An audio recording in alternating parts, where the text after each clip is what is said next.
sudah masuk nih di mediasi pertama, lalu ibu sebagai penggugat, saya tergugat. Kesepakatan kita minggu depannya kita mulai lanjut.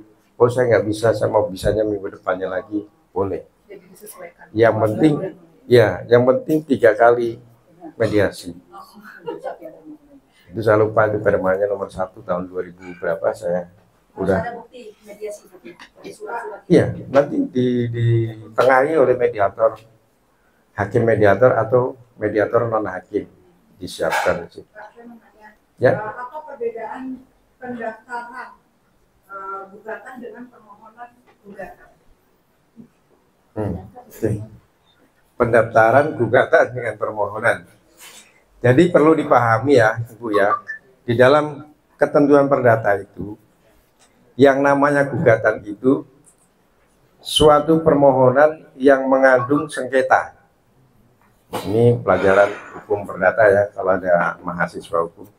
Gugatan itu suatu permohonan yang mengandung sengketa. Sedangkan permohonan kayak permohonan ganti nama, permohonan waris, permohonan keterangan apapun itu tanpa sengketa. Jadi gugatan sama permohonan berbeda, Bu. Misalnya permohonan hak asuh anak, kita adopsi anak misalnya, kemudian anak itu mau dijadikan keluarga di kakak kita, kan butuh surat keterangan dari pengadilan. Itu namanya permohonan tanpa sengketa. Kalau permohonan tanpa sengketa, jadi gugatan itu definisinya adalah permohonan yang mengandung sengketa, itu namanya gugatan. Jadi kalau permohonan gugatan itu nggak ada, karena permohonan dengan gugatan berbeda, ya.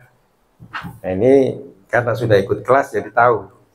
Besok kalau bicara lagi di luar, saya mau permohonan nih, berarti itu permohonan tanpa sengketa, berarti itu tunggal. Saya doang nih yang permohonan, apakah nggak ada lawan? Betul, itu ya. Pengertiannya, kalau permohonan itu berarti tidak ada lawan. Berbayar juga, Pak?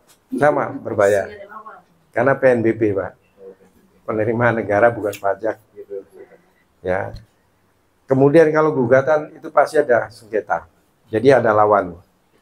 Yang membayar gugatan, yang mendaftarkan. Ya. Sementara pendaftaran adalah ya proses kita mendaftarkan gugatan. Namanya pendaftaran. Setelah pembacaan gugatan oleh penggugat, maka selanjutnya jawaban dari tergugat. Kalau sidangnya online, ini pembacaan gugatan tetap dibaca di depan sidang. Saya dengan tergugat bertemu di pengadilan di ruang sidang, itu saya bacakan gugatan saya. Nanti jawabannya dia bisa lewat e-court.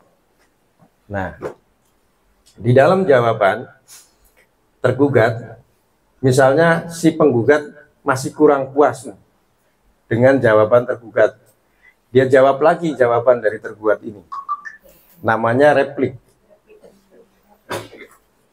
Setelah tergugat menjawab, penggugat mau jawab lagi nih, namanya replik. Replik dari penggugat. Nah, replik ini dijawab lagi sama tergugat, namanya duplik. Ya, harus paham nih istilah-istilah perdata. Replik dari penggugat ya. Replik itu dari penggugat, jawaban atas jawabannya dari tergugat. Iya. Sementara duplik adalah jawaban dari replik. Dari replik. Repliknya dijawab dengan bentuk duplik. Ya, ada lagi yang masih belum paham istilahnya? Kalau sudah jadi para rekan harus paham nih. Ini sebagian ibaratnya masih kulit arinya hukum nih, masih banyak yang istilah-istilah. Ya.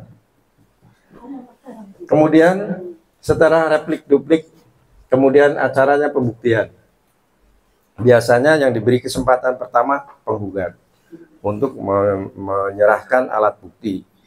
Alat bukti, contoh misalkan sertifikat itu dikopi, lalu kopiannya itu dileges, dikasih materai. Kalau sekarang materai 10.000 di kantor pos. Di kantor pos itu ya, Pak? Ya, lalu diupload berikut dengan pengantarnya, ada surat pengantar alat bukti.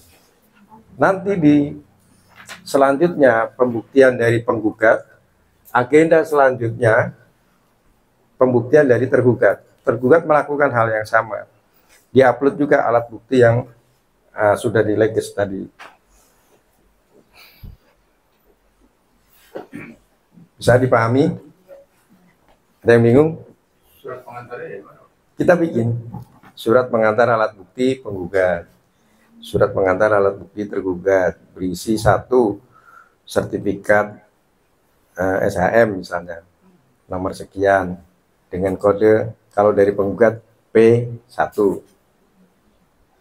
2 KTP penggugat dengan kode P2 gitu. Oh, Itu pengantarnya, rangkuman dari seluruh dokumen yang diupload di dalam IKOT tadi itu namanya surat pengantar. batasan berapa itunya? Itemnya berapa? Terserah, Bapak mau membuktikan Banyak. nyata-nyatanya, semakin banyak bukti makin terang benderang misalnya perkaranya ya banyak. Atau cukup sederhana aja tapi sudah bisa membuktikan, sudah cukup mewakili. Oh, gitu. Jadi di batasannya bukan dari kualitas kuantitasnya, tapi kualitas alat bukti itu. Mau kuantitasnya banyak seberapa lembar tapi tidak punya nilai pembuktian, tidak akan diterima. Yang penting kualitas pembuktian. Maka alat bukti perdata itu adalah asli. Tidak boleh sertifikat kopi dari fotokopi dianggap kurang memenuhi syarat. Ya, walaupun legalisir. Ya. Semua harus dilegal.